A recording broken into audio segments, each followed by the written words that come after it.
Welcome to Entry Points Radio. Every week we share human-curated playlists to break the algorithm.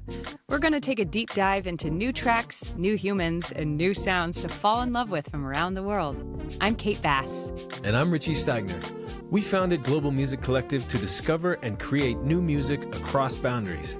We've spent the past decade meeting fascinating people in over 50 countries. These are the real songs and real stories that we share with real people along the way. This is Entry Points Radio.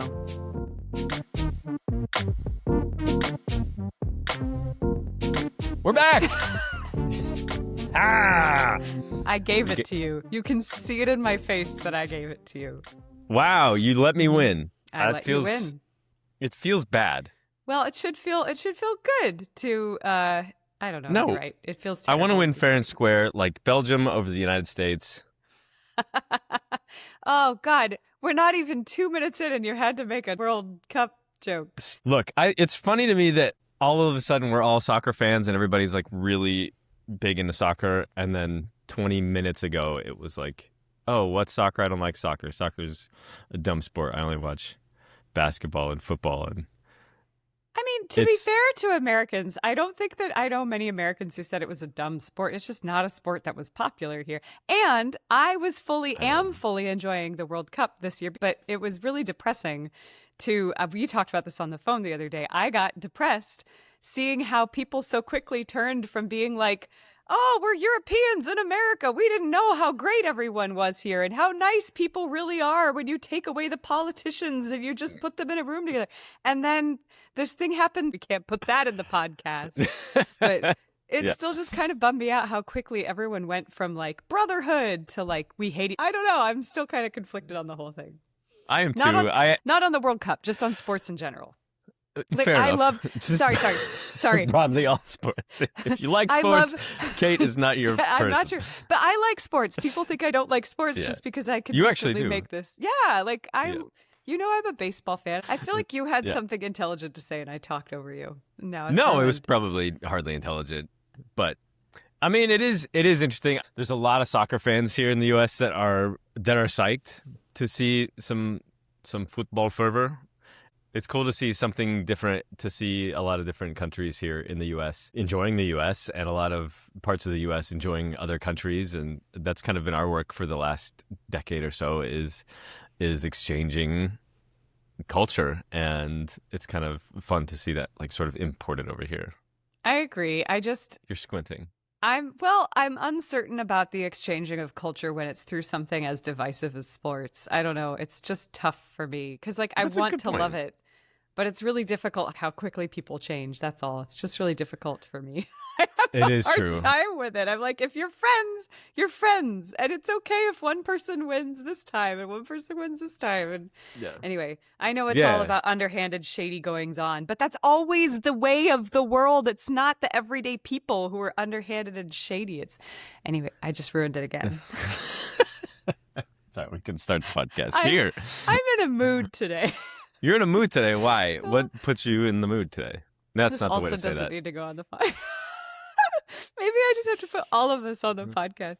I am in a mood today because I went around for 3 hours this morning with different AI help bots on Meta's site because we were hacked. Global Music Collective, our well-intentioned and not very lucrative nonprofit organization, was hacked. And it's just fascinating to me because there are so many moments that I feel like I don't want to have anything to do with social media. I don't want to have to sit around dealing with 3 hours of, and I get it. The reason why there are no humans for us to talk to is that we get the service for free, which is not true because we're paying with like our actual identities and data and everything. But there is a cost for sure. But we as creators, and, you know, we used to call ourselves artists, and now we're really more creators, you know, not that I'm bitter or anything. I mean, we have to use these technologies. I mean, if I was, you and I were talking the other day because there's this new $1.4 trillion lawsuit out on Meta. Mm-hmm. And I was like, what do you think is going to happen? And I've been thinking about that. Like, what would happen if Meta went down? I mean, that's WhatsApp, that's Facebook, that's Instagram. Like, what would happen? I feel like we'd all be like, yeah, we're so excited. And then we'd be like, oh no, how do we get in touch with each other? What do we Where am I? do? What's happening? Whose birthday is it? There is a whole theory called the dead internet theory. I'm sure you've probably heard of it. I where haven't. It's this idea and theory and, I don't know, maybe a hypothesis that most of the internet now is made up of bots just talking to bots.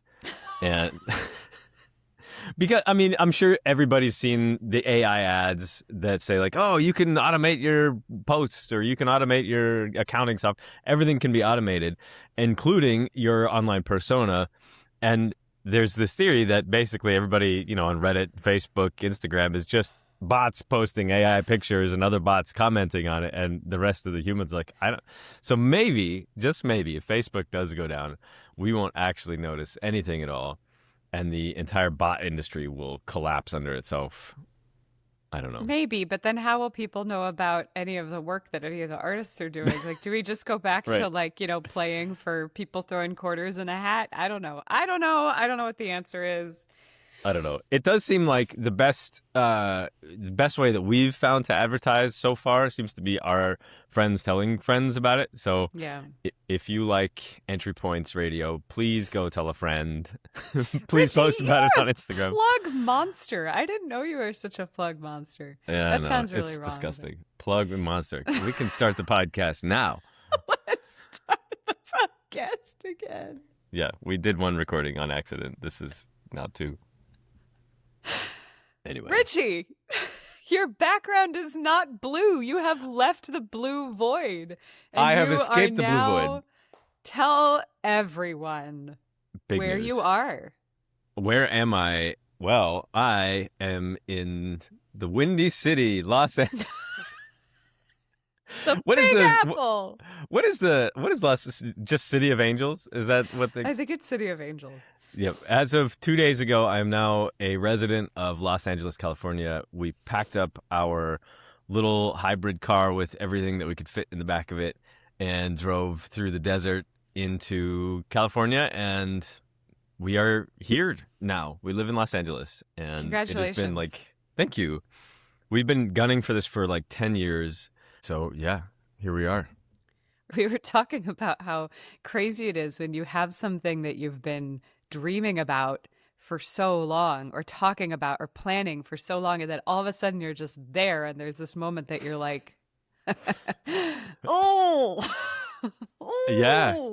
There's very much, I find this with so many things in life, is that a lot of these things don't come with a big finish line celebration. So many times life just doesn't give you a you did it. It's not like that. You have to find ways to enjoy and celebrate your own successes in your own way, because nobody's going to do it for you. Yeah. And yeah, so that was the first day we went out and got dumplings. That was our way to celebrate arriving. It wasn't. You got to get sushi. You got to get LA sushi. LA sushi. Okay. LA sushi is a whole thing. Are you guys sushi people? Yeah.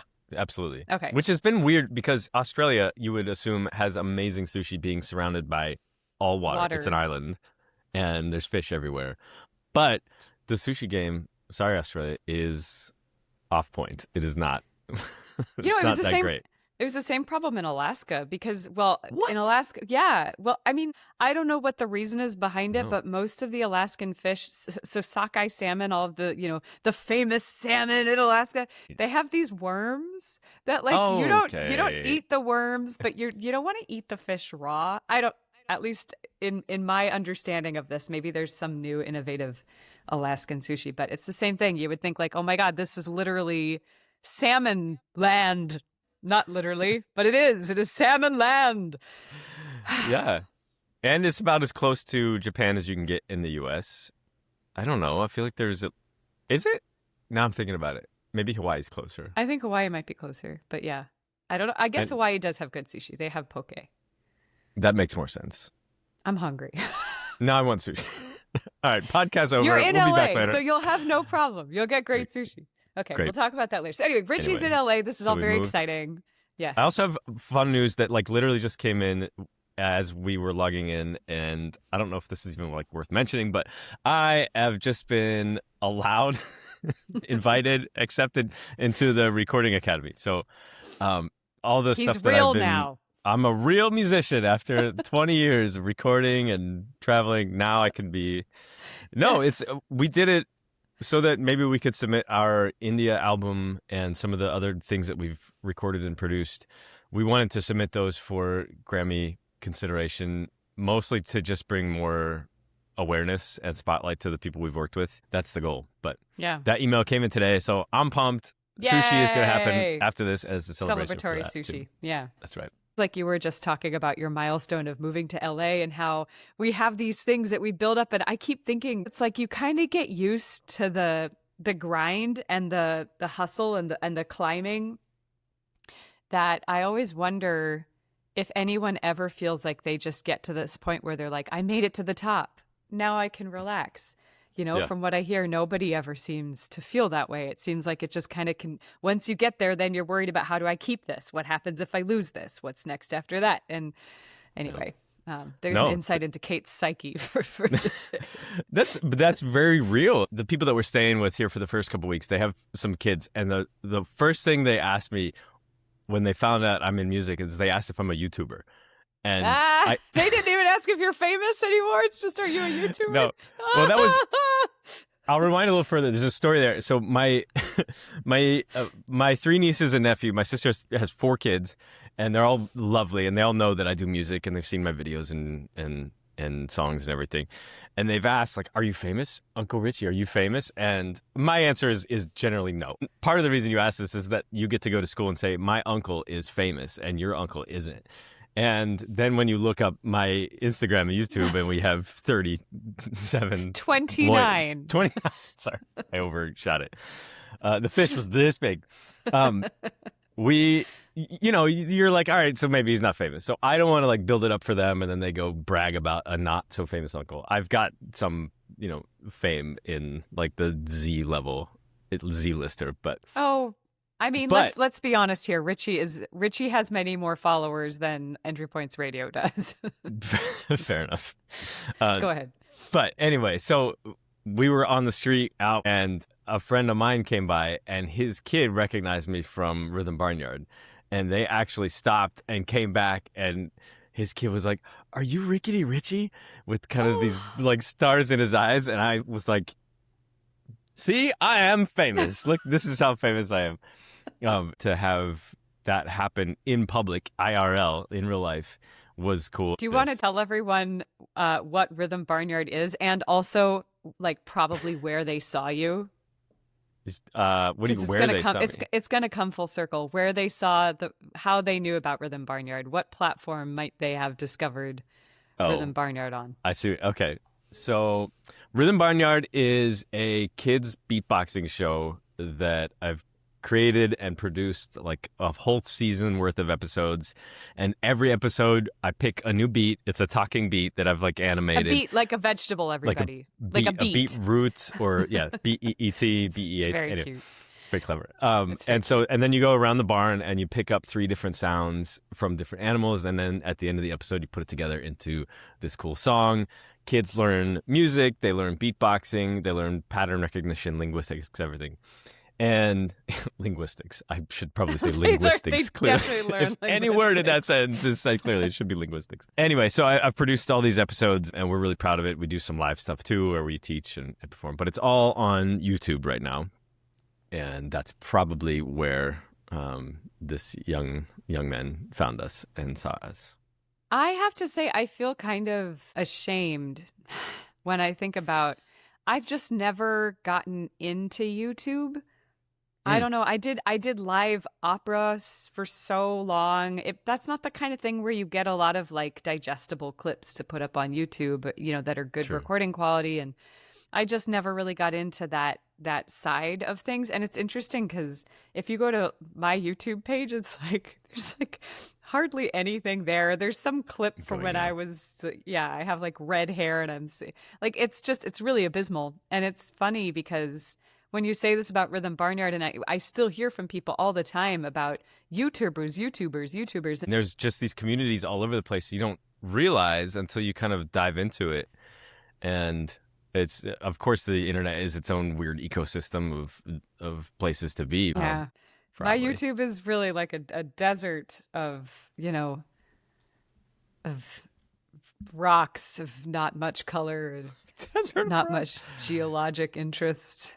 Sounds like what we drove through last couple of How days. could you say that? You drove through Arches, the most beautiful part of Utah. Arches was spectacular, certainly. No, towards the end of Utah, it starts to get a little gray and dead, and there's a beauty in it, certainly. But that's like my YouTube. You're right. You're right. Anyway. I have to tell you, I'm sorry. Check out Kate Bass music on YouTube for Gray and Dead. Do not go. I just have to tell you, so we're talking about how Richie just moved to LA. I am about to move myself. I actually just realized I have a tower of boxes that look kind of precarious behind me. My room is mostly empty. I'm moving on Saturday. I'm moving to a new apartment. And I just need you to know, Richie, this isn't going to probably make it, but one of the few things that I have not yet packed is my favorite rock. Just keeping it out for company. It's just like my empty desk with like some pens and my favorite rock. I don't know why. Yeah. Anyway. All right. Listen, I think today you should go first. Oh, me I first. Keep going Okay. first. Yeah. Okay, here we go. Brrr, Ooh. da, da. 99 Luftballon. Da, da, da, da. Is that what it is? That is that. Yep. That is the 99 Luftballons song. But it was originally by Nina. By Nina? Nina, Nena, was like the original singer. I think she's German, but it's a little more like German. 80s, like synth. It's a little more of that. Yeah. When I was in high school, me and my friend Garrett, we were big like punk and ska fans, which is, I don't know how predictable or lame that is, but we were. So perfect for the 90s. Do you remember skank dancing? Sorry, just had to say Of course that. I do. I used Skank to and pickle. love skank dancing. What's skank and pickle? There's a picture of a pickle that is doing the skanking, which, yeah. Oh, the skanking pickle.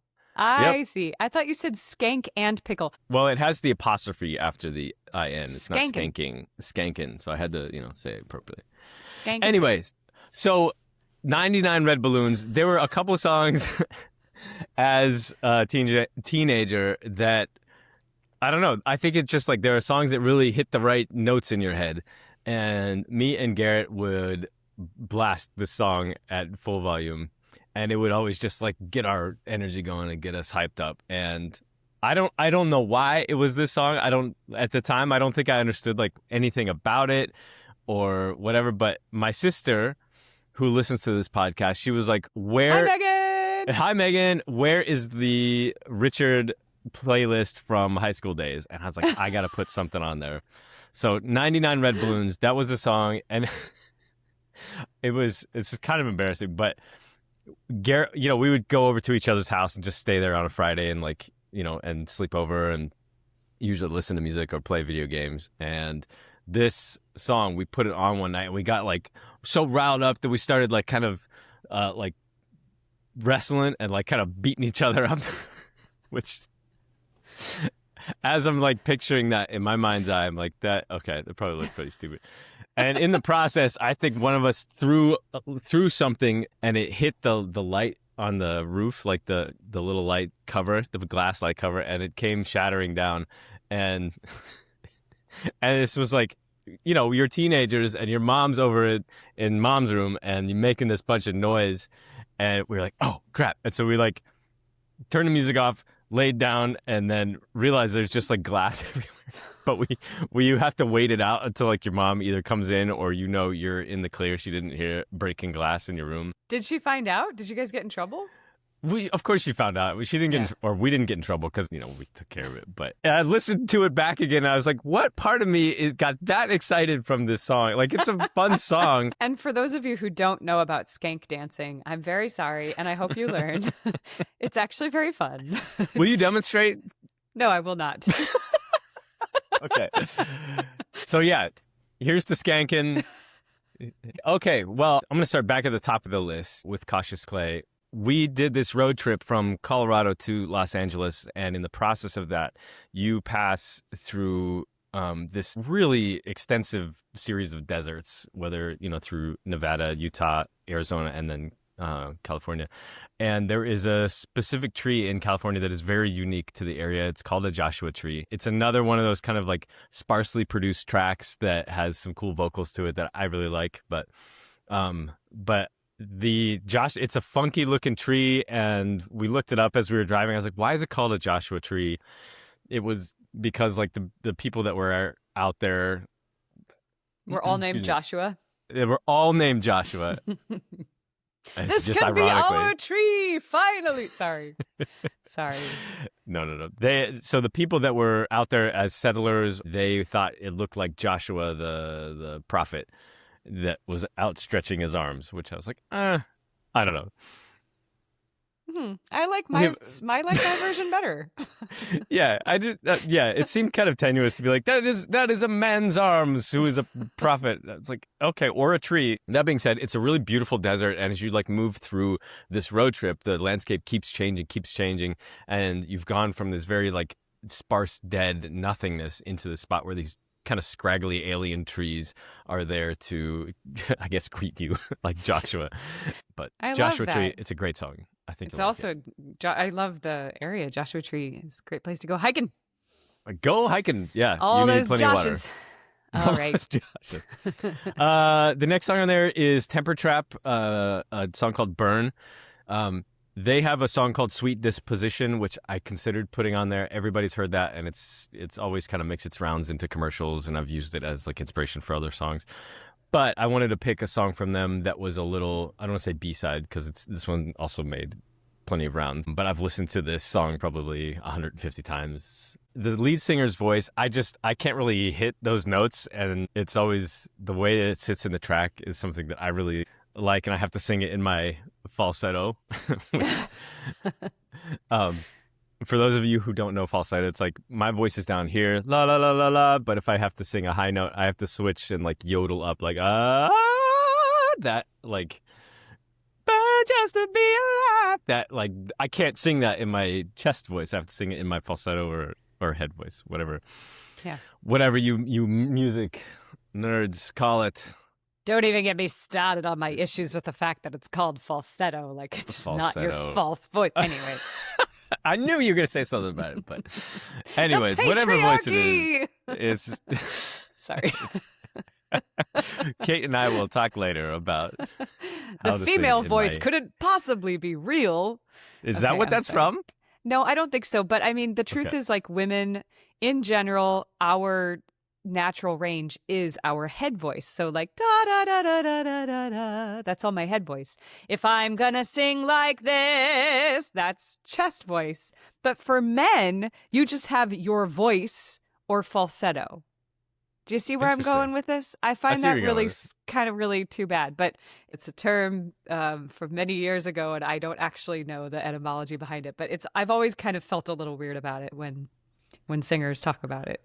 That is weird. Yeah. I'm curious. Now I want to, maybe we'll have a whole episode about this, but I feel like I'm cheating anytime I sing falsetto. I feel like it's not. It's not cheating. It's just a part of your voice. Okay. The next song is by a Hong Kong band called Beyond. Cool. And this song translates to Boundless Oceans, Vast Skies. And the Cantonese title is... Cantonese, by the way, has, I think it's 9 different tones when you're speaking it. It's extremely difficult language to speak correctly, so I'm not even going to give that a go. Are you going to try? No. Oh. Dang it. Maybe I will. Maybe. Should I try? Try. If you don't like it, we won't put it in. Hoi Fu Ting Hong, I think. So as a band, we traveled to Hong Kong in, I think it was 2012.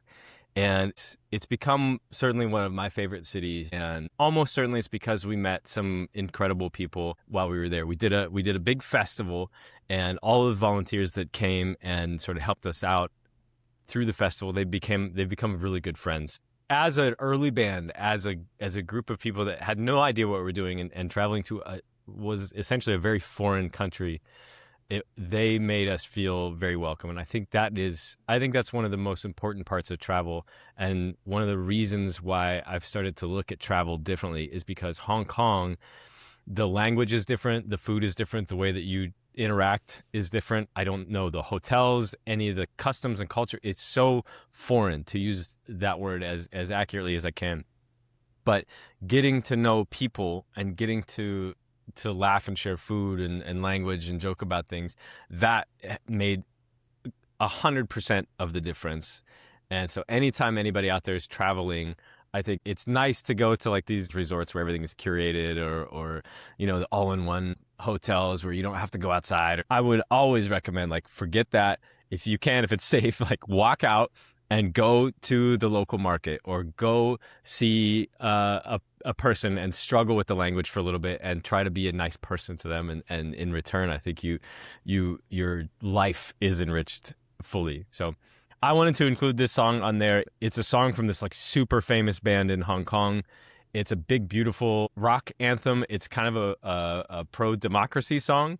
And in Hong Kong, I know there's a lot of controversy around that, so I'm not sure how much I can say about it. The words are what they are, but, there's much more context around music. And I think that that's a beautiful thing. And especially as an outsider looking in to a different culture's context around a song, Hoi Fu Ting Hong, is it's cool to see, like, this means a lot to you. The song is it's nice to me, but I can kind of see like there's a much bigger picture around this track than meets the eye, and that to me is intriguing. Yeah, that makes total sense. That makes a lot of sense. And it's such an interesting thing. I mean, I've experienced this a lot, that there will be a song that I'll love for years, and then I'll find out what the lyrics actually mean. And sometimes it's this magical moment of like, oh, that's so beautiful. And sometimes it's like, oh, I've been sharing that with all these people. And like, yeah, really that makes me think of the song Hallelujah, and it shows up in weddings a lot, and it's a much deeper song. Next time you hear that, I don't want to like give it away because it's my interpretation still, and it's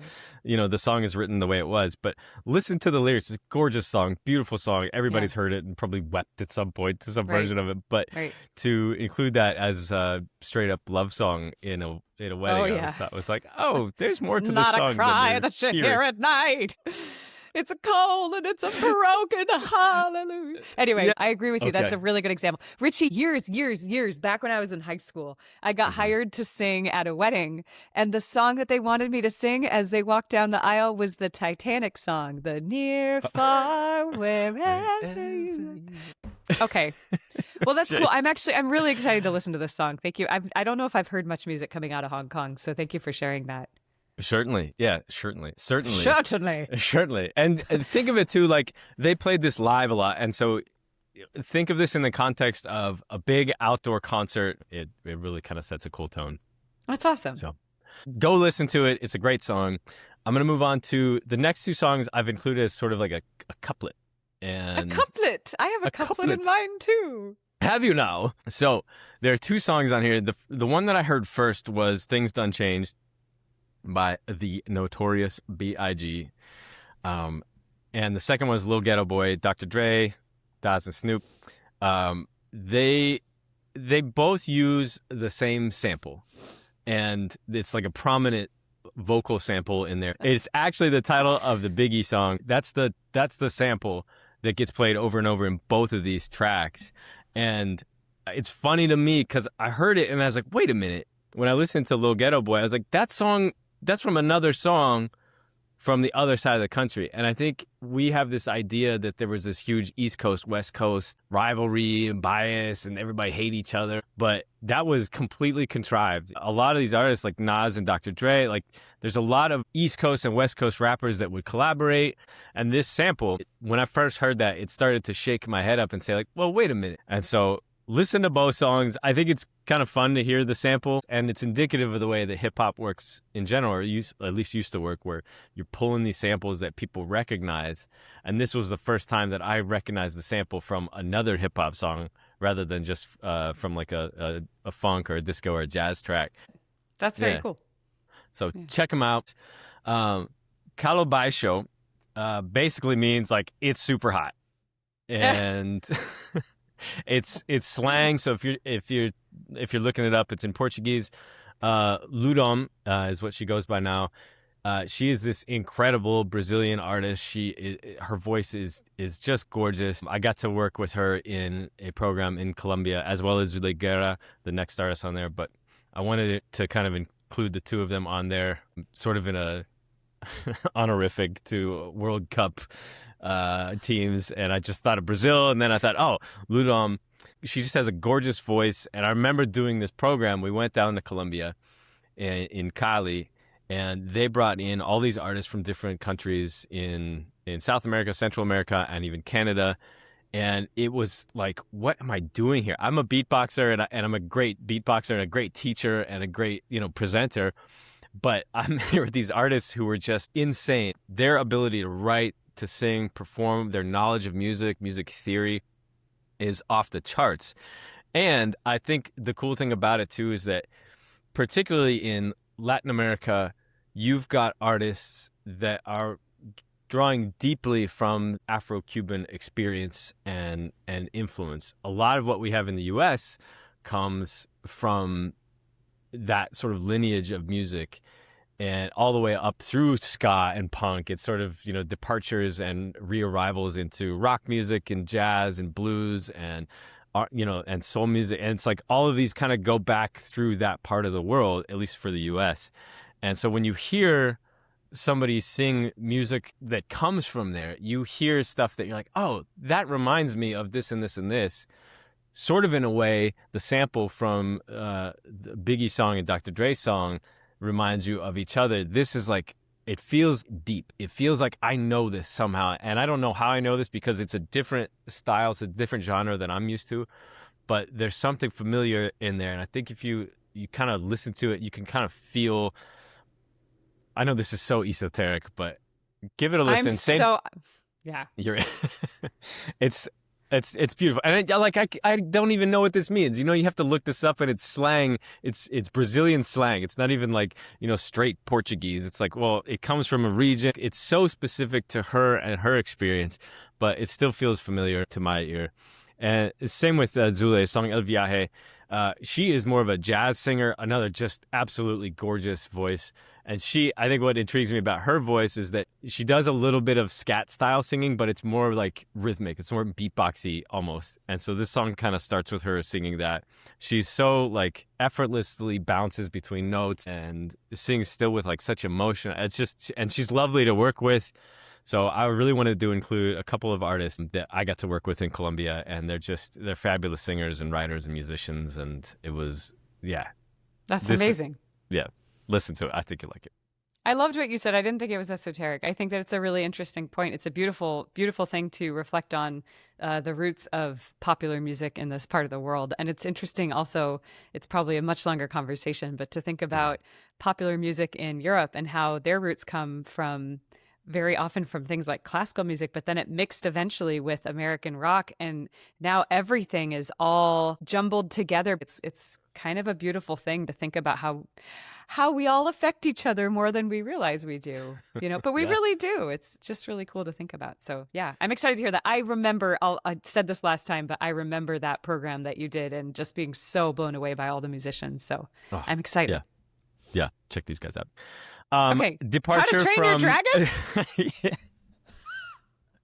I love it. If you've listened to our podcast so far, you know that I'm a sucker for He likes the soundtrack. Cinematic soundtracks. And this one, when I'm kind of working or coding, I like to have something that just kind of like gets your brain going. And this particular song I always thought was like really huge and big, and I love to imagine the images behind songs. Obviously, it's a soundtrack to a film, so it kind of gives you the imagery, but this song, it made it into like the rounds of social media, and I think a lot of people started putting it onto these big reveal style reels, and it was often mixed with another song, I think from Hunchback of Notre Dame, but I thought it was cool, like that people maybe had never seen the film, but they had taken this song and overlaid it with kind of the same triumphant return style of imagery that you get in the movie, that they put that onto their reel. I thought that was kind of cool. But That's I love awesome. this song. The whole soundtrack, I think that's really cool about soundtracks, is that they get a motif of a melody and they weave it through. And then this song, which comes like I think third to last in the whole soundtrack, it finally like gives you this like it's like it finally gives you this, what they've been hinting at for an hour and a half, and I love it. Richie, I just have to say really quickly, I love I that get you. too excited. Sorry. No, it's fine. Chill out. I think it's cool that you keep bringing soundtracks, and I haven't ever really talked about this, I don't think, with anyone, but all the years of classical singing, and when I lived in Los Angeles, I worked with a lot of different film scoring composers, and it's really cool to watch them work and to watch how they work, and even to be involved as a singer on their albums. Actually, maybe I'll bring some of that music in the future too. But these composers, it's such an art form, and it's interesting how, we all know John Williams and Danny Elfman and people like that, but there are so many great composers who are composing for film, and it's cool because they're telling stories in a totally different way, and I'm just glad you keep bringing them. I think it's fun. Well, not to insist that you continue, but oh, there's more to come. Don't worry, there's definitely more to come, and I probably will have a John Williams in here soon. He's obviously quick rant on John Williams. I went to no. I went to classical music school, and so many people at my classical music school decided that they were going to posture around by saying that John Williams wasn't real music. It wasn't good music. And it was because they were acting like he was a sellout. It was this like, this ubiquitous thing where people will talk about how just because someone succeeds that they're a sellout. And I remember always finding it so infuriating. Like, Beethoven is amazing and John Williams is amazing, and they're totally different. And not everything has to always be that, it's the most, I don't know, cerebral academic. Back in the day when Mozart and Beethoven were composing classical orchestral music, they were recording it in a way that was entertaining for the people at the time. That was the pop music of their time. And it just, John Williams has written some of the most enduring melodies that people all over the world know, so deeply. It's just, anyway, I always thought that was so annoying. But now that I'm older, I'm like, well, he doesn't care. He's fine. He doesn't care what some snot-nosed kid in his practice room at Manus College of Music is saying. I've taken 3 semesters of music. I know everything. That sellout concept is pervasive. It came through like the punk music scene as well. Like, obviously, if you made any success as a punk rock band, which there's no such I don't know any punk rock band that has like extraordinary Taylor Swift level success. There are certain, maybe Green Day you could include in that, but then people would fight about if that's punk or whatever. They're not even punk. Yeah, exactly. So you either like have success or you have a genre. I don't know. Anyway, whatever. That's a discussion for another day. That's another day. Okay, another podcast. I gotta move quick because I'm belaboring everything. Jaguar. This was one of our most effective pump up songs as a band. You have that like 6 hours between sound check and the actual show, and you're just like sitting there in the dressing room. This song, I don't know what it is about the drop in there, but it's like womp, womp, womp, womp, womp, womp, womp, womp, and it's your hype up song. This is the hype up song. Oh yeah. And Christopher Diaz, I keep giving credit to Diaz because they were the one that brought a lot of this music to the table.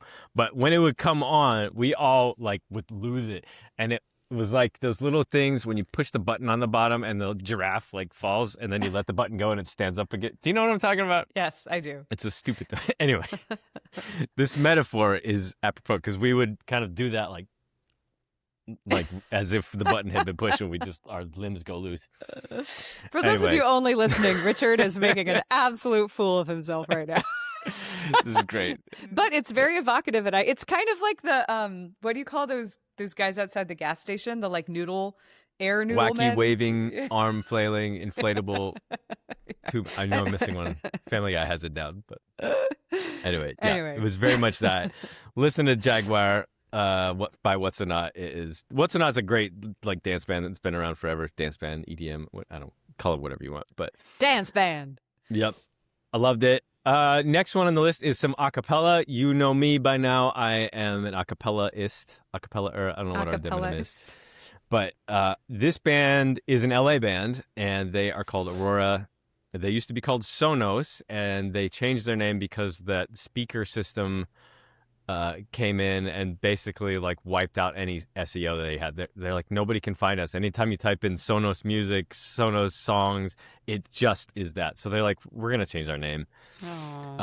But they are an absolutely gorgeous group of people that sing. They write original music, they write original songs, and they spend like years kind of belaboring the production and the performance of it. Some of it's kind of like computerized sounds. Some of it is looped. Some of it is just like straight vocal harmonies, and it's gorgeous. So we listened to this song as well. When I put Jaguar on there, I thought, oh yeah, we used to listen to Morning Light too. It's not a pump up song. It is very chill.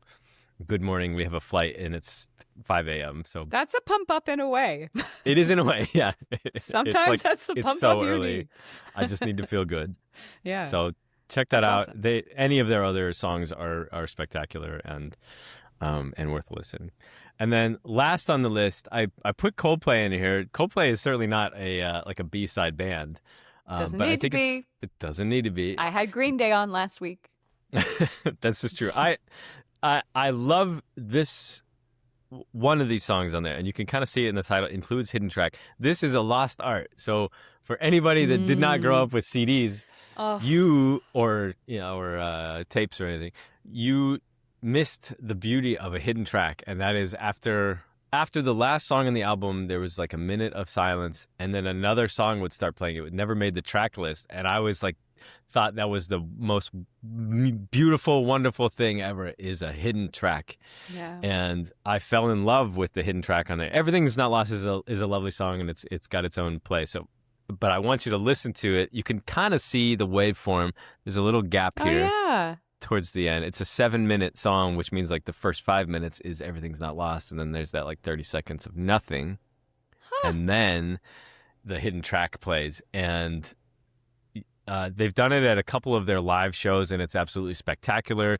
The little minute here is, in my opinion, not long enough, but it piqued my interest, and I arranged it at one point for our a cappella group, and I've listened to the live version so many times, but I wanted to include the original hidden track version here from this. What is the hidden track called? Is there a title for the hidden track?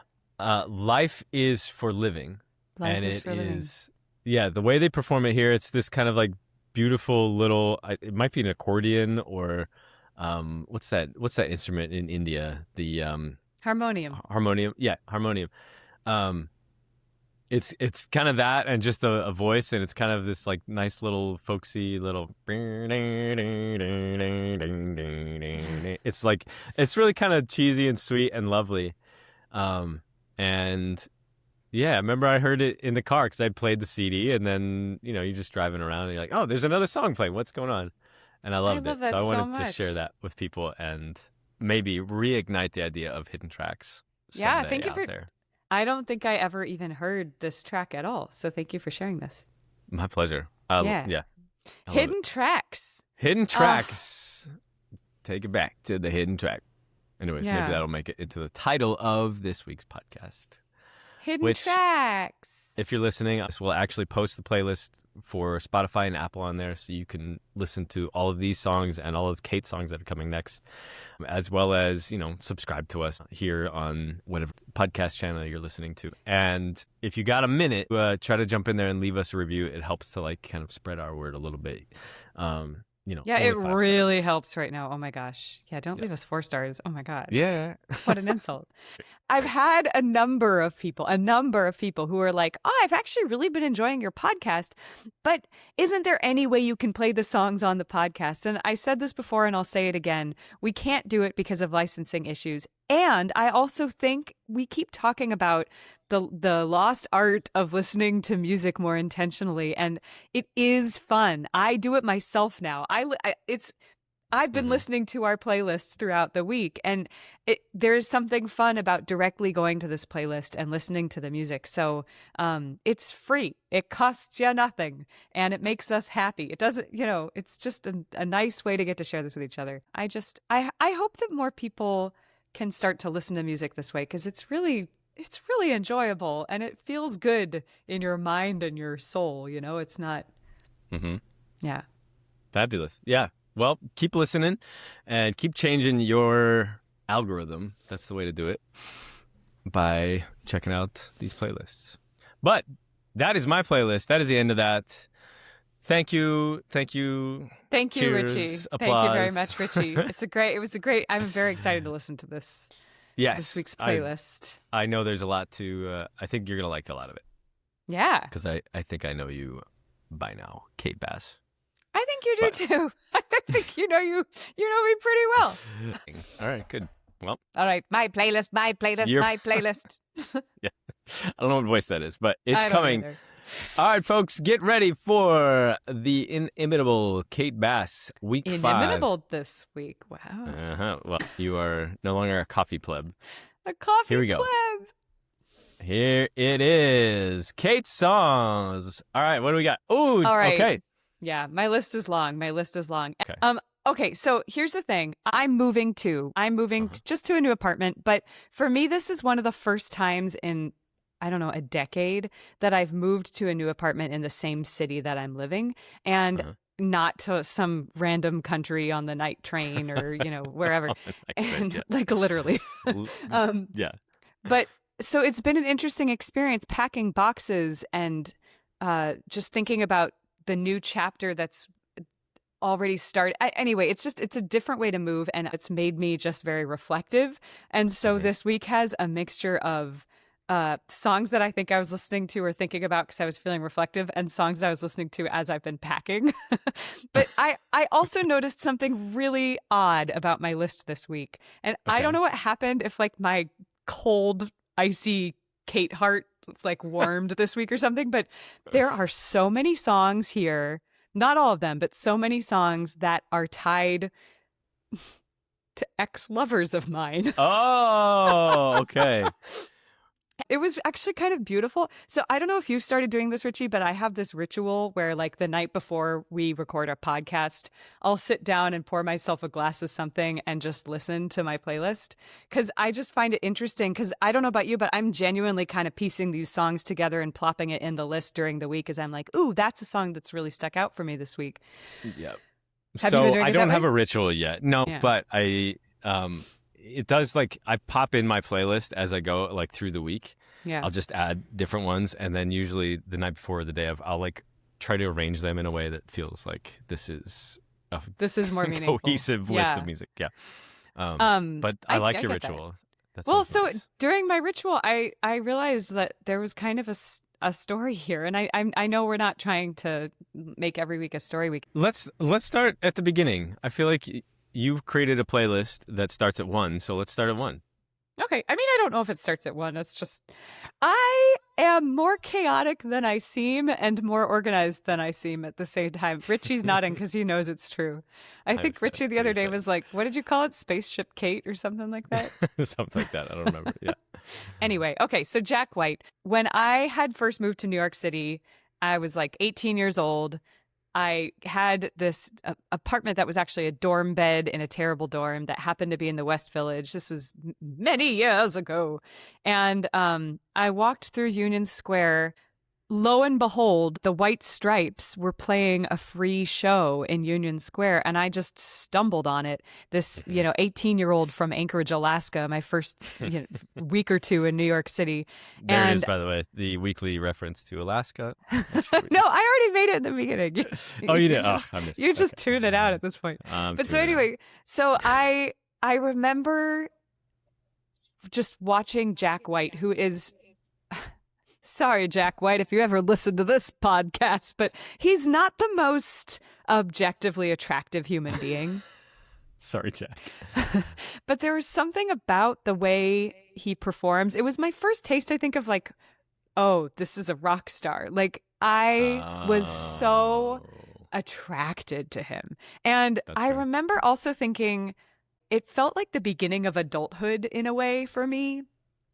So Jack White has come out with this new album that he's releasing slowly in pieces, and so far every song that's come off of this new album, I've been like, oh my gosh, yes. So I don't know if you've heard this, but this is one of the new Jack White tunes. So that's that. Anywho, so the second two songs are kind of a couplet.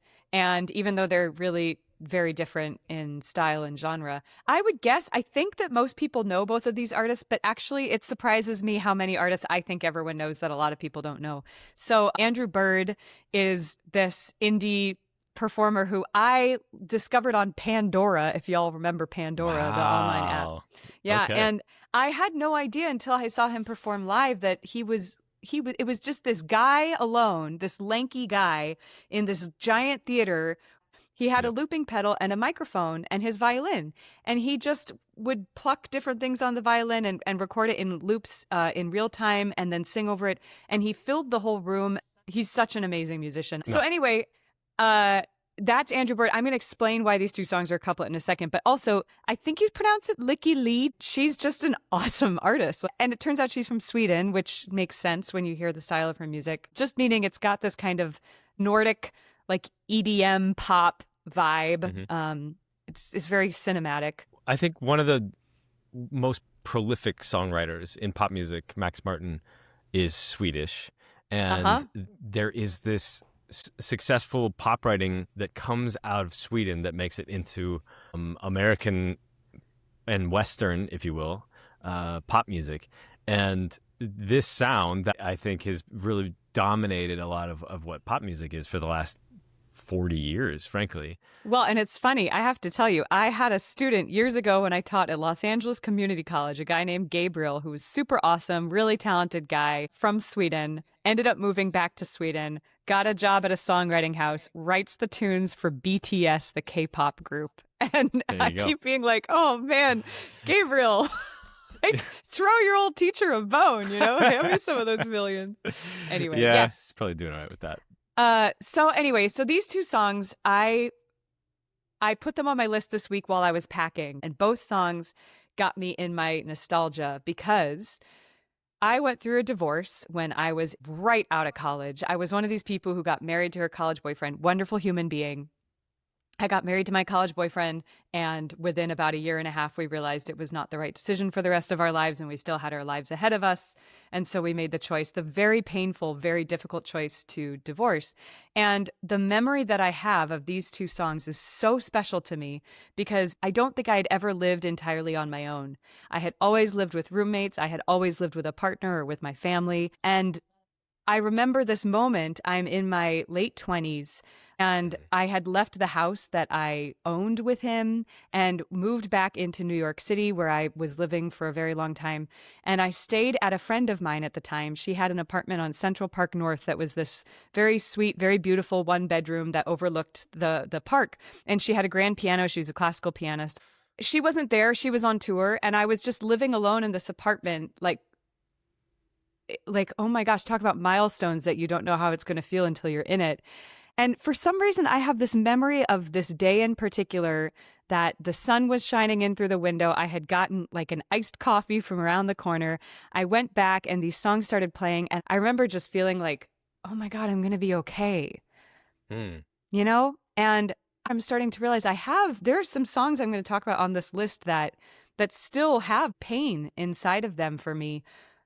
But it's like the hurt is part of the beauty as it evolves. And there's something about these songs coming up on my playlist and remembering so long ago this moment of I was in so much pain. My whole life had been totally exploded and upended. And at the same time, it was like I got to discover myself for the first time.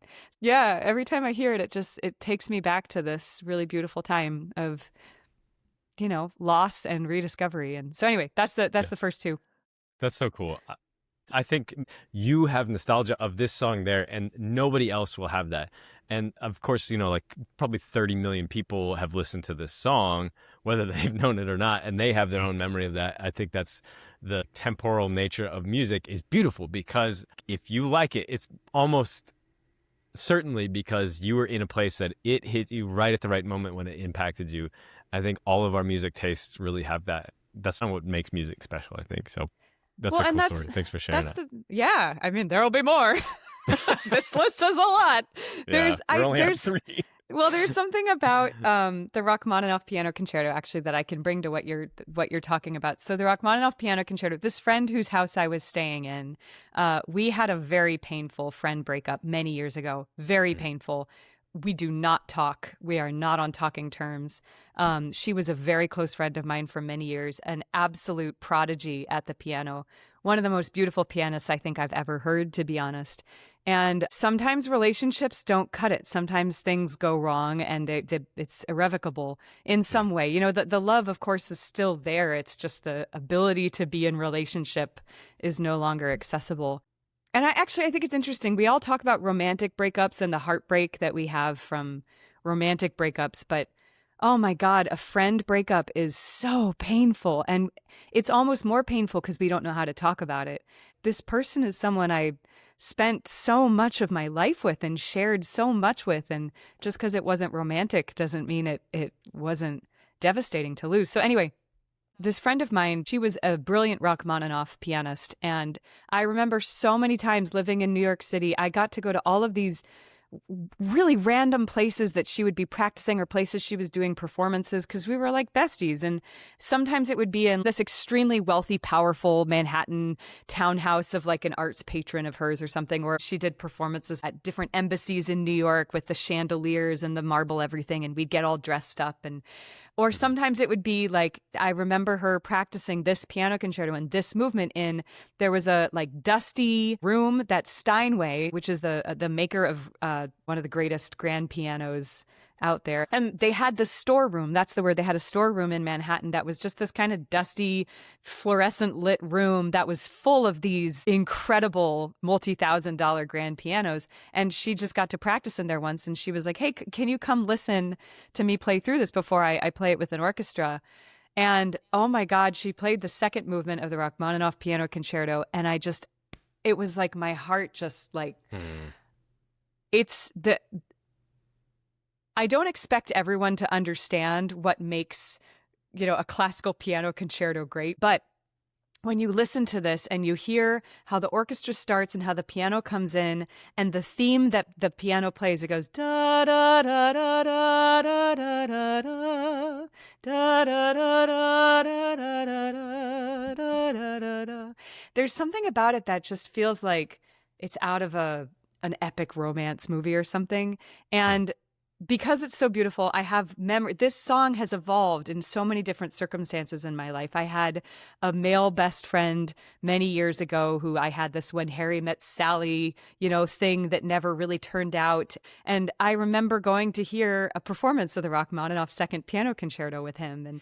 And I remember during COVID being isolated alone in this house in Alaska that my friend owned, and it was fall and all the leaves were falling on this lake, and I had been alone for months. And the song came on my playlist, and I just remember watching the leaves fall being like, oh my God, life is so beautiful. So anyway, that's the Rachmaninoff Piano Concerto. And I really hope that people actually listen to some of these classical songs because just because it's classical Western music does not mean that it's not accessible and relatable for people. You just have to find your story in it, Okay, absolutely. On that note, speaking of stories, the next song, I didn't do that on purpose. Maya Andrade is actually from Cabo Verde, if we're going to get all like, World Cup. Hey, yeah. But she's an incredible musician, and I learned about her. Again, this is so funny. I genuinely did not plan this way, but I learned about her from an ex-lover of mine from Uganda, and we lived together for a short period. We had an apartment in Uganda. I remember him first introducing me to this album, and we were listening to it in the kitchen in the morning. We were making coffee, which when I lived in Uganda, the coffee that we made was like some Nescafe with all kinds of spices and this fresh Ugandan honey from, local bees. And fresh Ugandan milk. And oh my God, there is nothing like fresh Ugandan milk. And I just remember like sitting on the counter in our little sunny, very simple kitchen in Kampala, Uganda, listening to this song. And that was one of the songs. That was another very, very not good end to that relationship. And it did take me a while to be able to enjoy the songs that he introduced me to again. But now I feel kind of like, hey, part of the beauty of these songs now for me is also remembering these beautiful moments. And it doesn't matter how it ended. All it matters is that story now is a part of my life. And that's what I hear when I hear this song. So that's that. Now we have another couplet. And there's no deep story attached to it. It's just I have this thing that I discovered actually when I was rediscovering what it was like to live alone and to find joy in my own existence again. I love pouring myself a glass of bourbon or wine or, whatever. You can have kombucha and putting on some Otis Redding and Sam Cooke and cooking a really good dinner. It's just there's something about just the groove in both of those songs that I just feel like all I ever want to do is go cook for some reason every time I listen to those songs. I don't know. Are you an Otis Redding, Sam Cooke kind of guy? Who isn't? Yeah, and it's funny that that's the context you listen to. Anytime I'm doing like dishes or I have to like clean the house or whatever, like this genre and time of Sam Cooke, Otis Redding, even like expanding into Motown, any rhythm and blues from this time, I think is like, it's always like, I don't know, it makes you feel like good to be doing stuff and human, and it's such like an honest approach to music because there's no auto-tune on any of them, and so sometimes the notes are off, sometimes they're on, but it's like it's all done with such tone and soul and spirit and energy that it's like I can feel what you're feeling right now. It's kind of a very unique part of music. That anyway. You're totally right. So back to Uganda. Tomorrow by Sheba. Sheba is a Ugandan, very famous Ugandan singer. There are these trucks that go by on the streets of Kampala, and especially when you're in one of the more local neighborhoods where we lived, and they just blare music. If you have all the windows shut and everything closed and you do everything you can, you turn on the fans, you still hear it clear as day. They play it so loudly. And it's funny, like there were some nights that I just really wanted to sleep, but it's like 2 a.m. and the truck's going by and what are you going to do? Yeah. And it's funny because we had done programs in Uganda years before. I had looked up Ugandan music the first time we were working with people in Uganda. I wanted to know, like, okay, other than Eddie Kenzo, who's amazing, like who else is kind of coming out of Uganda? And this song came up, and so I loved it.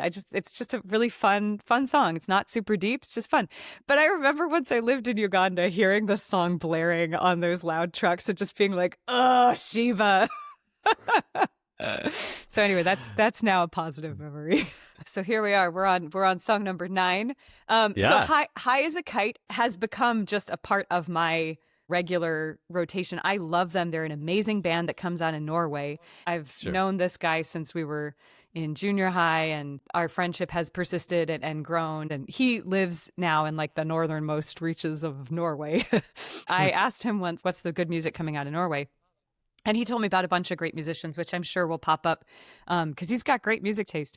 Anyway, they're just fantastic. I think you'd like them, Richie. They've got like all these great, just very epic, cinematic songs that kind of usually start a little bit more atmospheric, and then they turn into just these big rock outs. Yeah, it's just great. You know I'm into that. That's great. I know you're into that. Yeah. Okay. Anyway, then we get to Bewitched, Bothered, and Bewildered. And that actually I did intentionally put in as I realized that this was all about love songs. It's a great jazz tune for anyone who doesn't know it. And Ella Fitzgerald, I think her recording of it, her version of it, I think is one of my favorites. There's so many different jazz artists who've covered this song. But one thing I love about this song, especially Ella's version, is that when you listen to it and you actually listen to the words, it's like,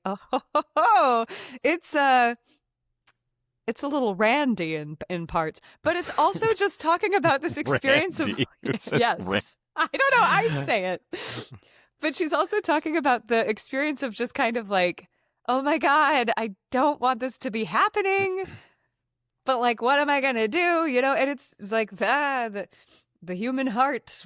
What can we do? I'm bewitched again. I'm wild again, beguiled. Do you know this song? I don't, so Oh! I'm excited to hear it with Oh, whatever yeah. accent this is you're doing. Also, Listen. Randy, by the way, that makes me think of names. How did Randy become? Because now I feel like nobody says Randy anymore in the way that you just did, but people are named Randy. Anyway, Oh my God, poor Randy. poor Randy. Well, Oh, yeah, my cheeks hurt. Bill and Dick and Karen and everybody with names that are associated with. What's wrong with Bill? I haven't heard anything bad about Bill. Well, there was my brother met a guy that is keeping a tab of all the Bills in the world just for whatever reason. Okay, for whatever. Okay. Yeah, the only bad thing about Bill is like it's like the last thing you want to get in the mail. But Unless it's a dollar bill, I don't know. Yeah, good point. Okay, well, there's 2 bills. Bill needs to work on his thesis. Look, I'm not supporting Bill's cause. I'm just saying there are people who lament their name, and Randy, maybe 90 years ago, felt that way. But I mean, Randy's kind of fun, you know? It's kind of fun. Well, that's a good point. Maybe he's like trying to bring it back. Yeah, like if Kate all of a sudden meant like sexy and fun, I don't know if I'd have a problem with it. Like, yeah, you're like, hey, I'm Kate. People are like, wow. Gentlemen. Like, chill out. This is a. But I digress. Yeah, this is a networking meeting. I guess that's a form of networking. Anyway. Okay, so that's Ella. That's Ella. I feel like Ella Fitzgerald, by the way, is always like on the top of people's list of like I love her voice and I like jazz music. I think she always comes up as like a big favorite for people. But I could go off for hours on Ella Fitzgerald. Yeah, I mean, in a great way. She is one of the greatest, not only singers, but, musicians of the modern age. Yeah. Her ability to improvise and, I mean, she's not just a soulful singer. She's not just a woman with a beautiful voice. She's not just an expressive, beautiful, performer. But, oh my God, her ability to... Like, I don't even like scat singing. And Ella Fitzgerald, the way she scat sings, like, it's like nothing else, no one else on the planet. There's a famous video of Ella Fitzgerald singing duets with Frank Sinatra. And Frank Sinatra's like, doing a Frank Sinatra thing. I'm Frank Sinatra. Yeah. And look, he was amazing. Like, there's no question. Sure. He was a beautiful singer, that wonderful. But man, Ella Fitzgerald just gets up there like she's not even she doesn't even need to try to prove anything. She showed him up. They weren't even competing. And she showed him up like to kingdom come. Like there's no. It's like, okay, Yeah, here's she's the mic. incredible. Well, yeah, and I'm glad you put this on the list because I think as much as people look at her in sort of like a musical reverence or at least like she's amazing, she doesn't always make it onto the playlist, and so I appreciate that you put her in there. Just get ready, Richie. There's Ella's on like when I was studying jazz with the Siberian jazz musician Yevgeny Chernonog, I was made a mix CD that had Dinah Washington, Ella Fitzgerald, Sarah Vaughan, and Billie Holiday. And I had already kind of heard them before, but I remember I just wore that CD out like crazy. And I still to this day think, even when it comes to my pop singing and everything, I think she's one of the biggest influences I have as a singer. Not even intentional, she's just incredible. Okay. Yeah. In a similar oeuvre, we have May...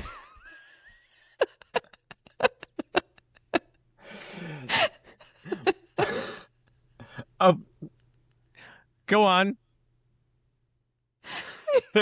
Please don't let me interrupt. Oh no.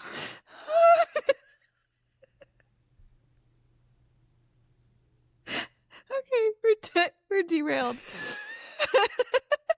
Just the way you leaned into it. Okay. Doing great. We should put a picture of me crying on the cover of this and say it's like Kate's heartbreak stories or something. Oh, yeah. Oh, it's just her being pretentious. Can you be pretentious? Yes. I don't even know how to start. I'm trying to ask, can you be pretentious if you're not doing it intentionally? Is it still pretentious? I think that makes it pretentious if you're being intentional about it. Well, no, because if you're pretentious, then you're trying to sound fancy. Anyway, okay, enough about Oh, well, okay. Okay. You were just being fancy. I was just being fancy. Okay, so on in a similar oeuvre. Damn it, don't make me laugh anymore. Hey, have you heard my French joke, by the way? No, please. It's great.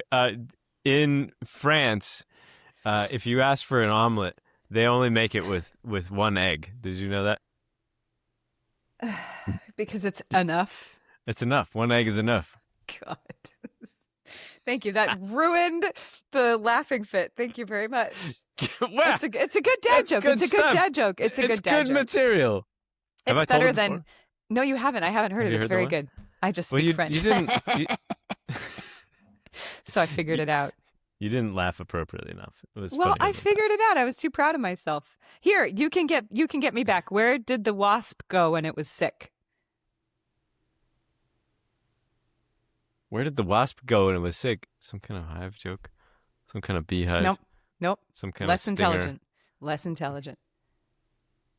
It's so dumb. Wasp. I don't know. There's probably a portmanteau here that I'm about to hear. The waspital. Yeah, see? It's not funny. Great. Okay. No, and I feel dumber. No, you're not dumb at all. It's so stupid you wouldn't even think of it. Okay, anyway. Okay, so moving on to one of the more earnest songs on my playlist. Okay. I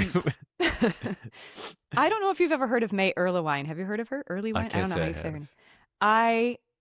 She's just one of these singers who I'm like, she's successful in her niche, but I'm shocked that she's not more successful. She is such a beautiful singer. She's such a wonderful jazz singer too. Palm of My Hand is a song that I don't even know how I discovered it, but the lyrics to it are so wonderful. I just love this song because I feel like at my age, after all of the ups and downs of my wildly adventurous and romantic and beautiful and extremely painful love life, you laugh because you know it's true. Richie's been my friend for way too long. He knows. If I were to fall in love again, that's the kind of love that I think I would want. So yeah, beautiful. Those are the words. Listen to the words. And speaking of words, Rainforest, No Name is an artist I heard on the radio at Austin Public Radio. She's a very philosophical, deep thinking person. This song, the lyrics, she's a rapper, and the lyrics in it, she says, I think it's, how do you get closer to love? How do you eliminate all your sadness when you're opening up? But then it gets political and it gets into all this other stuff, which is so very me, like she starts talking about love and she ends up talking about race relations and yeah, literally. Yeah. Cool. And I just think she's a badass. I love a lot of her stuff. You should check her out. I do like the choice of No Name. I think for a person, you have to be called something. And so to kind of force yourself to have no name, it's intriguing. Yeah. I'm intrigued. Yeah, she's intriguing. It's a great song. Okay, so Nothing Without You has another love story. It popped up on my playlist, so you can't blame me. But this, I yet again, Kate Bass fell in love with another beautiful, remarkable, magical human being in India. And he was a tabla. He's still alive? I'm not. He's a tabla player. That is, for those of you who don't know the tabla, it is drum, or two drums rather. They're set to different tones, and so it's actually kind of a melodic and percussive instrument. It's an incredibly rich and complex instrument, and to be honest, ever since I was a child and my mother played me a CD of music from India, I would genuinely say the tabla is probably my favorite instrument in existence. Wow, tabla. That's it. They have to tune every drum by hammering out those little, see those little cylinders that are on different sides of the smaller drum? It's a really incredible instrument, and Indian rhythmic patterns are talk about a whole world in themselves. I haven't talked enough about Indian music. I'm sure it's not more because I don't. Sure. Yeah, it will go on forever and ever and ever. Here it comes. So, more. Yeah. Okay. So that's the tabla. I gotta go back. Okay. So anyway, Nusrat Fateh Ali Khan is one of the most legendary musicians in the history of India. And it's shocking to me how many people outside of India don't really know a lot about him, if anything at all. He's famous for the style of singing called Qawwali, where it's traditionally a Sufi style of singing, where it's just an act of pure devotion and love and joy. And the singer goes into this almost trance-like state of improvisation on a theme. I was living at my cousin's house in Mumbai at the time. My cousin has this deck outside of his house. You've been there. It has this deck that overlooks the Arabian Sea.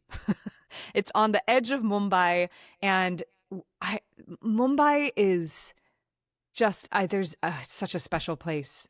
And it's just so alive. There's always, especially when you're high up, and you look out and you see these different parts of Mumbai, and you know, over in that direction, there's, you know, the fishermen are pulling in their fish from the night, literally, and there's, you know, all the rickshaws going by at nighttime, and you can hear a distant wedding like every day. There's some festival or some wedding, and there's fireworks and there's noise and there's people, and then you look out on that side and you just hear the waves coming in from the Arabian Sea, and there's it's such a incredible, magical place. And I remember one night sitting out on my cousin's patio listening to this song on repeat just over and over and over again. And there are these bats that fly over that look like, they're huge. They look like birds.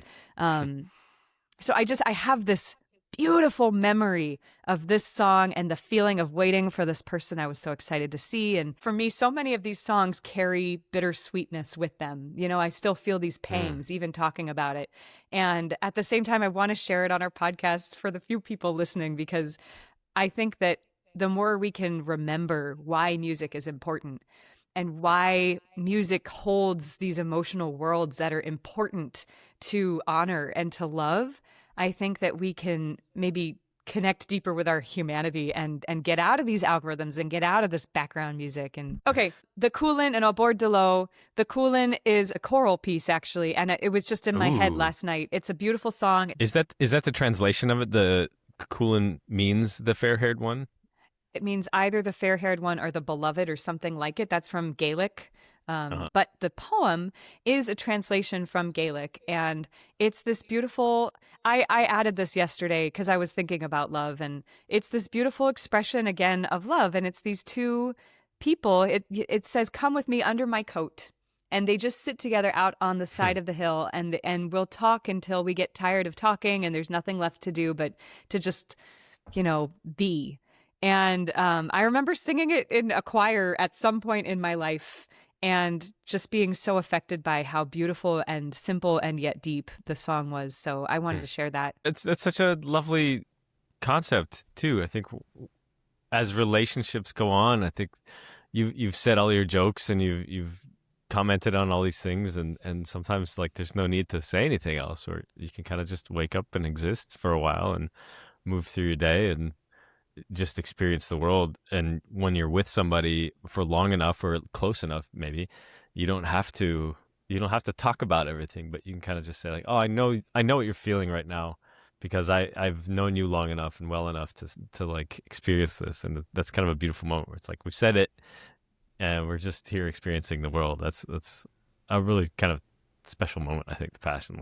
That sounded so corny and cheesy. No, but... it was lovely, and it's going in because we're talking about love.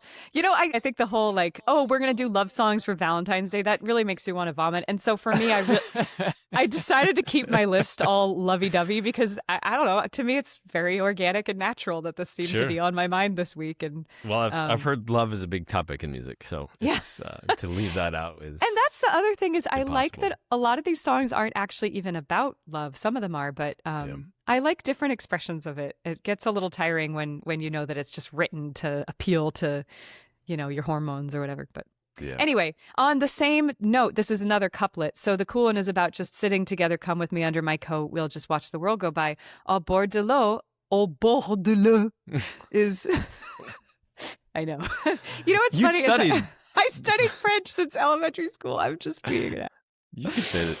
Are you trying to tone down your francophone? Yes, exactly. Tendency so that you don't sound so. So that I don't sound so pretentious. I'm making myself pretentious. Another to sound oeuvre. less pretentious. Another oeuvre. So anyway, this piece is a very simple piece by a great French composer, written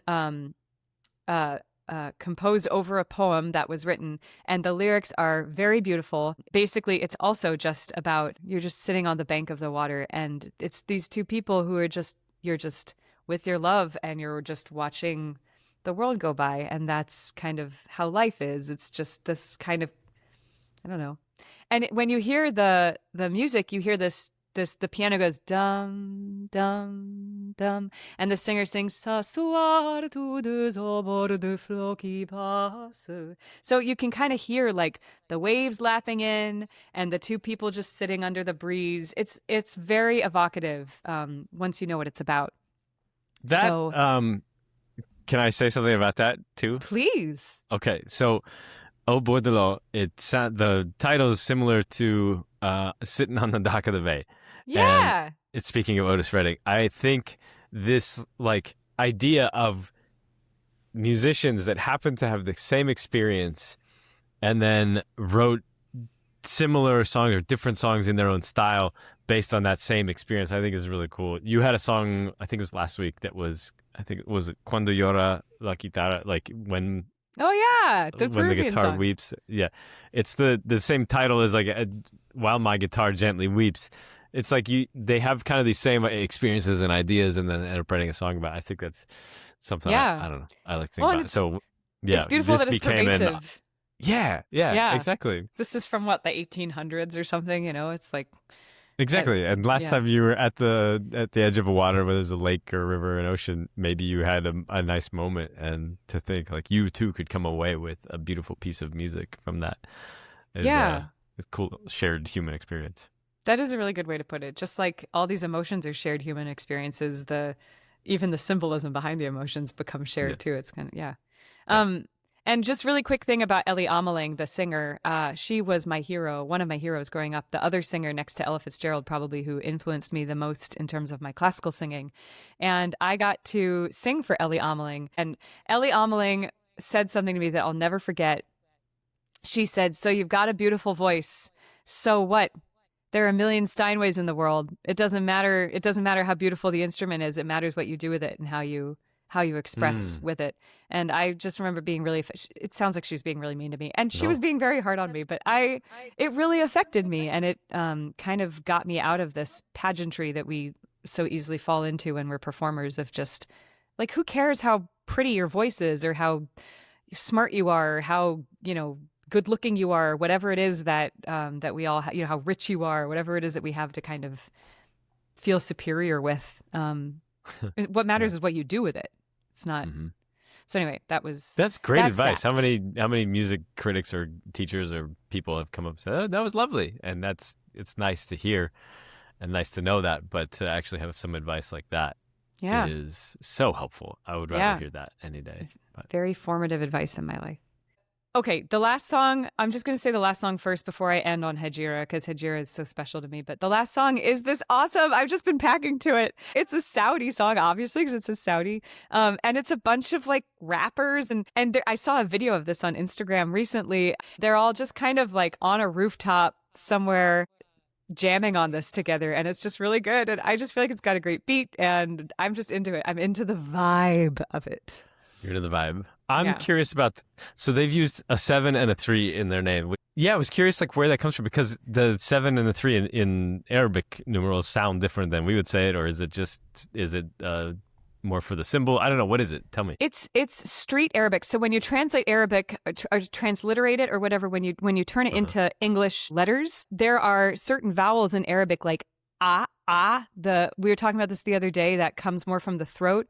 There are certain vowels and consonants in Arabic that you can't approximate in English lettering. And so in street Arabic, they write the different vowels and letters as 7s and 3s. And there's another one. And I remember there was a group of songwriters that I worked with in Lebanon for many years. I was studying Arabic for a while, and they were helping teach it to me. And they were the ones who taught me about the 3 and the 7 and all that. And I used to be pretty good about it, but I don't. Unfortunately, I've lost a lot of my memory of what it is. But yeah, that's cool. What it is.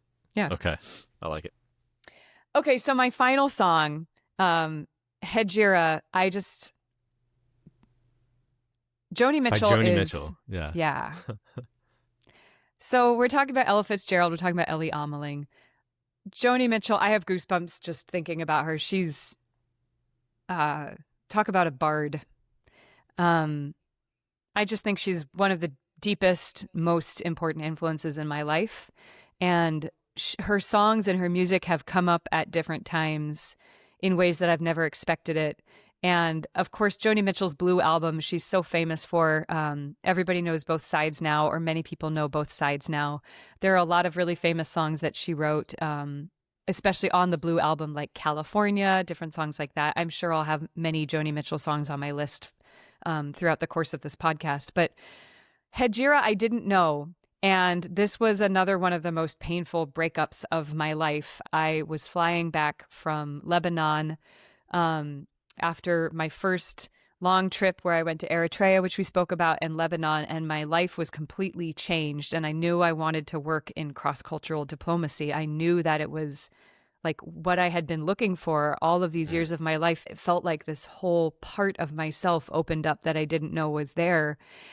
And I couldn't go back to the life that I had been planning and also pursue this passion and purpose in my life. I don't need to go further into it than that. But I was on the plane back from Lebanon, true story, looking out the window, and I had never heard this song before. And it was on, when you fly on, I guess probably now all flights, but it was an Emirates flight. They have this like Emirates radio. Yeah. And I was just listening to it because I always want to find new music. And this song came on, and I'll never forget just looking out the window, just weeping, because I just felt like in the lyrics she says so much. It's such a deep song. She talks about how it's never been easy, whatever direction you choose to take, whether you choose to live this more extreme life or stick to a more straight life. And relationships are complicated no matter what. And she expresses the way it feels for her, that she sees something of herself everywhere in the world. One of the lines that stuck out the most for me, she says, "We're all particles of change orbiting around the sun. But how can I have that point of view when I'm always bound to another person?" And at that time, I was feeling it so intensely because I wanted to be with this person I loved, and I wanted to orbit the sun, Anyway, Hedjira means journey in Arabic. It's just one of her most deep songs. And that song for me, every time I listen to it, it kind of stops me in my tracks because I just remember that moment of everybody likes to romanticize the nomad life, and I am so proud and happy to be able. There are so many women on this planet that are not able to even be free to wear what they want or to show their faces, much less use their voices, much less not be married, much less not have children. And to be able to be a woman who's able to be free, and my family is okay with it, and I'm able to live the life that I want to live and to choose if and who I want to be with. And it also comes with some real baggage and some real pain. So that's what this song meant to me. And I just took everything really deep. But that's, I guess, what happens when your playlist turns out to be about like decades of complicated love all over the world. Whether you know it or not. Yeah. Well, I noticed that's my this list. Was your penultimate song. This is not the last one. It looks like you bring the list back to a different level at the end. Why was the song not last? Well, I was going to end on Hedjira. It's funny that you asked me that. I was going to end on Hedjira. That was what I had settled with last afternoon or something. But then last night I was packing, and I felt just, I don't know, life is this constant cycle of death and rebirth. Yeah. And Hedjira is not a sad song to me, but it is a death in a way. It's an understanding of, and actually at the end of Hedjira, she starts out by saying, "I'm traveling in a vehicle, and some vehicle somewhere, I'm on tour, and I'm a defector from the petty wars that shell-shocked love away," is what she says, meaning I have escaped this relationship that wasn't working out. And then at the very end, she goes back to, I'm traveling in some vehicle, I'm sitting in some cafe, I'm a defector of the war until love sucks me back that way. And I just love that because it's this constant, like, you're sad and then you're free and then you're happy and then maybe you're in love again, and then you're happy in a different way, and then maybe you're sad again, and it's just this life is this constant undulation of ups and downs. And anyway, the last song was I suppose the rebirth song. Fair enough. That does tie us back full circle. We had kind of originally talked about how no matter what status you get to in your career, in your life, there's always a greener grass or a higher level or a more successful person or more love or less love or whatever that we all kind of aspire to and aspire to have. And I don't know, maybe that's kind of the That was topic an of epic today. callback. Epic. Really But- well done. That's a mic drop kind of moment. And with But that, this- friends.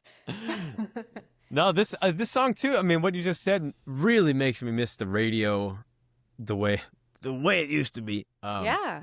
You know, that there's how many instances, even if it's a song that you know or that you've heard before, but it plays at this time that you don't control, and some other DJ on the other side of it decided that record needed to play at that moment.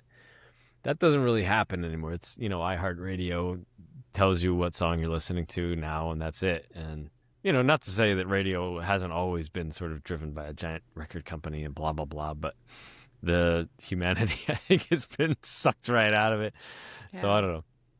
So that's cool. That's a beautiful moment. And I'm sure somebody out there has had their version of that in some way too. But Yeah. thank us you, Emirates wept Radio. on an airplane.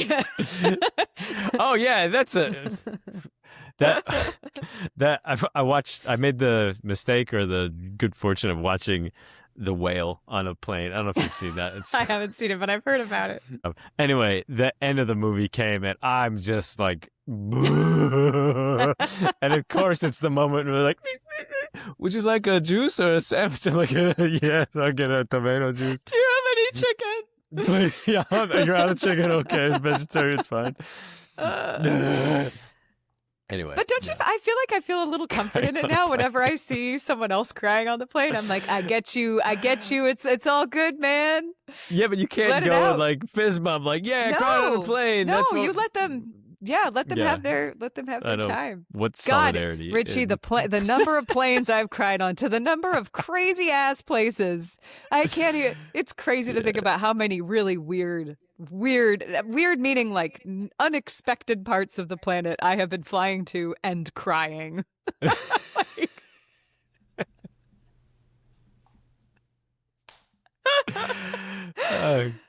Kate's Yep. tears Kate's tears. Week spread 5. around the world.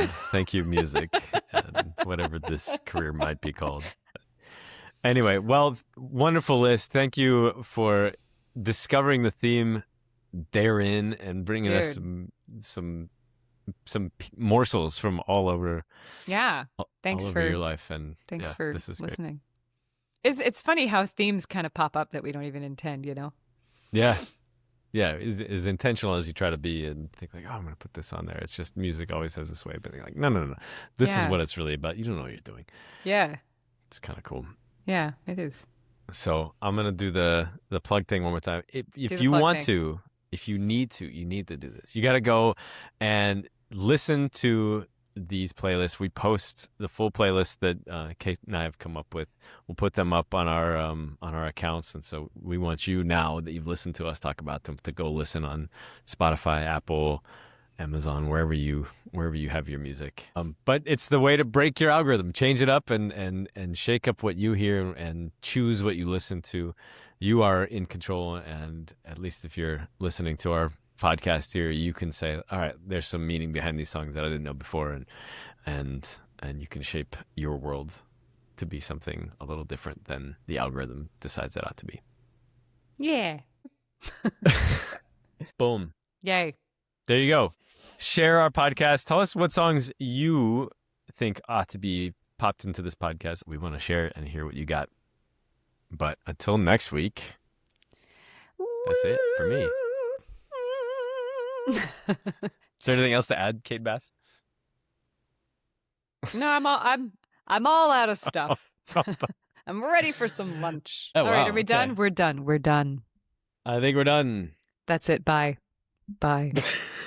Bye. If I do it like this, my nose looks really big. Bye. Bye. Bye. Harpreet, that's for you. Bye. Thanks for listening to Entry Points Radio. You can find the full playlist and connected links for this episode in the show notes. Subscribe for behind the scenes, playlist archives, and more at our Substack and Patreon. Your support makes our work possible. Follow us on Instagram at Entry Points Radio. If something in the episode opened a door for you, send it to a friend. That's the whole point. We'll be back next week with more music beyond the algorithm.